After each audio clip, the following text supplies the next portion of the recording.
Hidden Secrets of Auschwitz, The Dark History, Architecture and Modern Reflections. Imagine standing before a gate marked with the chilling words, Arbeit macht frei, work sets you free. But here at Auschwitz, those words were a cruel lie. Behind the rusted barbed wires, beyond the crumbling brick walls, over 1 million souls were marched in, and never walked out. Their footsteps still echo in the silent barracks, where rows of wooden bunks once held mothers, fathers, and children, crammed together, stripped of names, reduced to numbers tattooed on their skin. Can you picture it? Piles of empty shoes, each pair once belonging to a life, a child's small slipper, a mother's sturdy work boot, a grandfather's worn-out leather shoe. The wind whistles through the old watchtowers, and if you close your eyes, you can almost hear it. Whispers of forgotten prayers, the clink of chains, the last breath of those who vanished. This is not just a place on a map. Auschwitz is one of the darkest chapters of human history, a place where humanity was tested and the world failed. As we walk through this documentary, we'll uncover the hidden secrets of Auschwitz, the stories buried beneath its soil, and the lessons the world can never afford to forget. Auschwitz wasn't always a name that sent chills down the spine. Before World War II, the site was a small Polish army barracks near the town of Auschwitz. But in 1940, Nazi Germany transformed it into something far more sinister. Under Adolf Hitler's regime, as the Third Reich expanded its brutal grip across Europe, they needed a location for a solution, the final solution: the systematic extermination of Jews, Romani people, political prisoners, Soviet POWs, and others they deemed undesirable. Auschwitz became that place. It wasn't just one camp, it became a complex of 3 main camps: Auschwitz A, Auschwitz-Birkenau, Auschwitz-III-Monowitz. By the time World War II was raging at its peak, Auschwitz had become the largest and most notorious Nazi concentration and death camp. It was carefully designed to handle mass killings efficiently, blending forced labor, starvation, medical experiments, and industrial-scale murder in gas chambers. The political and social landscape of the time was poisoned by anti-Semitism, extreme nationalism, and Nazi propaganda.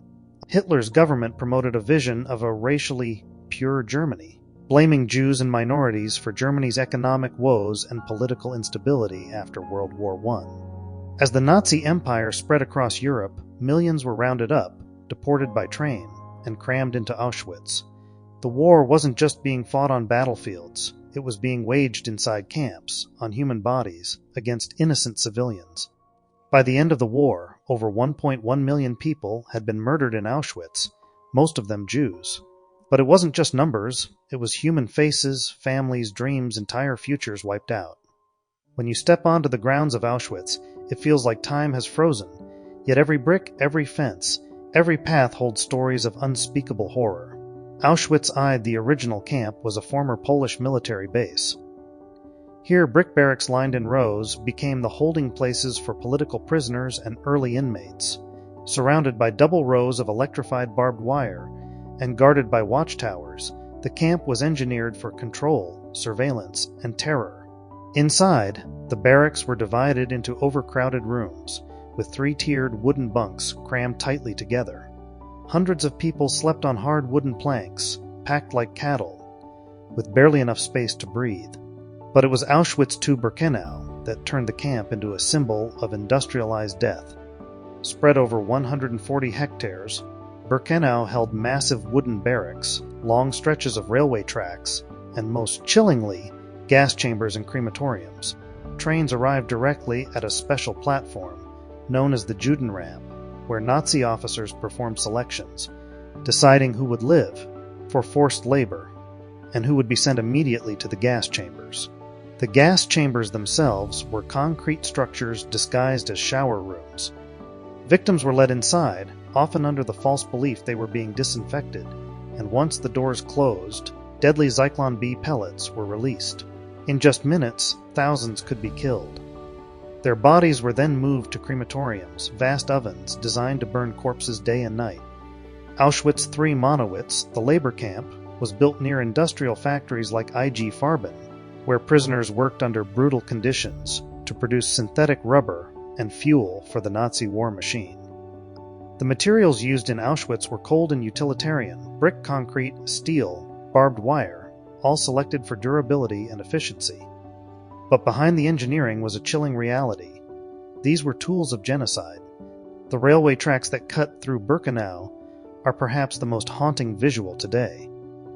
Standing at the end of those tracks, looking back toward the main gate, one can almost feel the weight of history, thousands upon thousands of lives brought here, never to leave. Auschwitz is not just a place. It is a scar on human history, etched deeply into the hearts of countless families and communities. For the Jewish people, Auschwitz is a symbol of unimaginable loss. Over 1 million Jews perished here, part of the Nazi regime's attempt to erase an entire culture.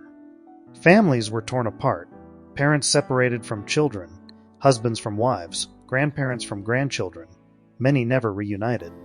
Survivors carry the weight of those memories, the tattooed numbers on their arms, a permanent reminder of their stolen youth, stolen families, stolen futures. The Polish nation also suffered deeply. Poland was at the epicenter of Nazi occupation, and Auschwitz became a place of terror for Polish resistance fighters, intellectuals, clergy, and civilians. For many Poles, Auschwitz represents both national suffering and national resistance, the price paid for standing against tyranny. The Romani people, often overlooked in history books, were also victims of Auschwitz's horrors. Thousands of Romani men, women, and children were deported, experimented upon, and killed in what is sometimes called the Forgotten Holocaust. But beyond individual cultures, Auschwitz has shaped global memory. After World War II, the world said, "Never again." Auschwitz became a rallying cry for human rights, remembrance, and education. Survivors shared their stories so the world would not forget. Museums, memorials, and documentaries have been created to ensure that the lessons of Auschwitz are passed on to every generation. In schools across the globe, children now learn about the Holocaust, not just as a history lesson, but as a moral responsibility. Auschwitz has become a warning that when hatred, fear, and prejudice go unchecked, they can lead to devastation on a scale the world can barely comprehend. Even in a place as painfully documented as Auschwitz, shadows of mystery still linger. One of the most gripping elements is the story of escape attempts. Despite the overwhelming security, electrified fences, watchtowers, armed guards, a few prisoners dared to dream of freedom. Some smuggled themselves out hidden in carts, others dug tunnels, and a few disguised themselves as Nazi officers. One famous story is of Kazimierz Piechowski, a Polish political prisoner who, with 3 others, stole SS uniforms, hijacked a car, and drove straight out of the camp gates. Against all odds, they made it, a rare moment of triumph in a place built on hopelessness. Then there's the legend of missing Nazi gold in archives. As the Red Army approached in 1945, the Nazis tried to cover their tracks. They destroyed gas chambers, burned documents, and allegedly hid stolen valuables, including gold, art, and personal treasures, somewhere within or near the camp. To this day, treasure hunters and historians debate whether hidden Nazi caches still lie buried in the area, waiting to be discovered. But perhaps the most haunting aspect comes from the ghost stories. Many visitors and locals report eerie feelings when walking through Auschwitz, sudden chills, whispers on the wind, the sense of being watched. Some claim to hear the faint cries of children near the gas chambers, or to see shadowy figures moving through the barracks at night. While science offers rational explanations, the power of suggestion, the weight of collective memory, the aura of Auschwitz has made it a focal point for dark tourism and supernatural fascination. Even within the world of conspiracy theories, Auschwitz is a flashpoint. Some fringe voices deny or distort the history here, which is why education and remembrance are so critical. The truth of Auschwitz must be preserved against the corrosive power of lies. Auschwitz stands as one of the most visited and most emotionally intense historical sites in the world. Every year, over 2 million visitors from across the globe walk its grounds, seeking to understand, to honor, and to remember. When you visit Auschwitz, you step into preserved history. At Auschwitz I, you'll see the original brick barracks, the hauntingly quiet courtyard where executions took place, and the infamous Block 11, the Death Block. Inside the museum, visitors can stand before glass displays filled with personal items. Mountains of shoes, eyeglasses, suitcases, and even strands of human hair, all reminders of lives cut short. At Birkenau, the scale is staggering.